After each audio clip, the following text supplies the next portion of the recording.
ಸಾಮಾಜಿಕ ಕಳಕಳಿ YouTube channel ವತಿಯಿಂದ ವಾರದ ಸಂಚಿಕೆ 314.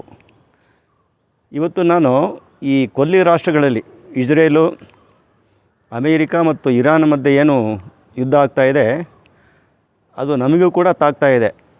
ಅಂದರೆ ಪ್ರಪಂಚದ ಎಲ್ಲ ದೇಶಗಳಿಗೂ ಕೂಡ ತಾಗ್ತಾಯಿದೆ.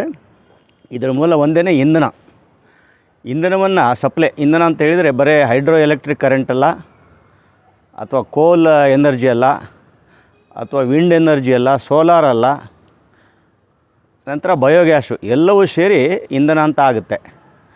ಇದರಲ್ಲಿ ಯಾವ ದೇಶ ಆತ್ಮನಿರ್ಭರವನ್ನು ಸಾಧನೆ ಮಾಡ್ತದೋ ಅದೇ ವಿಶ್ವಗುರು ಮತ್ತು ಅದೇ ಸೂಪರ್ ಪವರ್ ಆಗ್ತದೆ.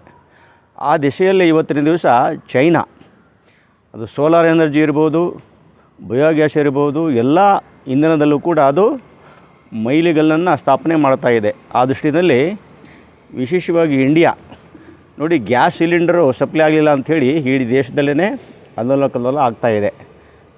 ಇದು ಒಂದು ಎಚ್ಚರಿಕೆಯ ಗಂಟೆ ಆಗಬೇಕು. ಕಾರಣ, ಒಂದು ದೇಶದ ಮೇಲೆ ಯುದ್ಧ ಸಾರಬೇಕು ಅಂತೇಳಿದರೆ ಮೊದಲು ಆ ಇಂಧನವನ್ನು ಸಪ್ಲೈ ಮಾಡತಕ್ಕಂಥ ಹಡಗುಗಳನ್ನು ನಿಲ್ಲಿಸೋದು, ಆ ಪೈಪ್ಗಳನ್ನು ಕಟ್ ಮಾಡೋದು, ಈ ಎರಡು ಮಾಡಿಬಿಟ್ರೆ ಬದುಕು ಬರ್ಬಾದೆದ್ದು ಹೋಗ್ಬಿಡ್ತದೆ.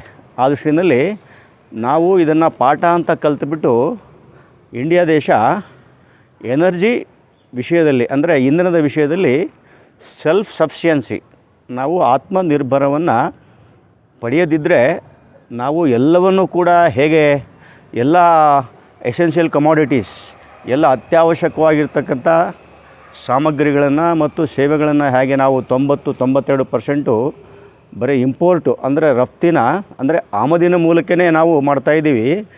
ಈ ಎನರ್ಜಿಯಲ್ಲೂ ಕೂಡ ನಾವು ಅದೇ ಸ್ಥಿತಿಯಲ್ಲಿ ಇದ್ದೀವಿ. ಇದನ್ನು ನಾವು ರಿಪೇರಿ ಮಾಡಿಕೊಳ್ಳದೇ ಇದ್ದರೆ ನಾವು ಯಾವುದೇ ಕಾರಣಕ್ಕೂ ಕೂಡ ನಾವು ಒಂದು ಆತ್ಮನಿರ್ಭರವಾಗಿರ್ತಕ್ಕಂಥ ದೇಶ ಆಗಲಿಕ್ಕೆ ಸಾಧ್ಯನೇ ಇಲ್ಲ ಅಂತಕ್ಕಂಥ ವಿಚಾರವನ್ನು ಹೇಳ್ತಾ, ದಯವಿಟ್ಟು ಈ ಚಾನಲಿಗೆ ಲೈಕ್ ಮಾಡಿ, ಶೇರ್ ಮಾಡಿ, ಸಬ್ಸ್ಕ್ರೈಬ್ ಮಾಡಿ. ಪುನಃ ಮುಂದಿನ ವಾರ ಹೊಸ ಸಂಚಿಕೆಯೊಂದಿಗೆ ಬರ್ತಾಯಿದ್ದೀನಿ. ಎಲ್ಲರಿಗೂ ಒಳ್ಳೆಯದಾಗಲಿ.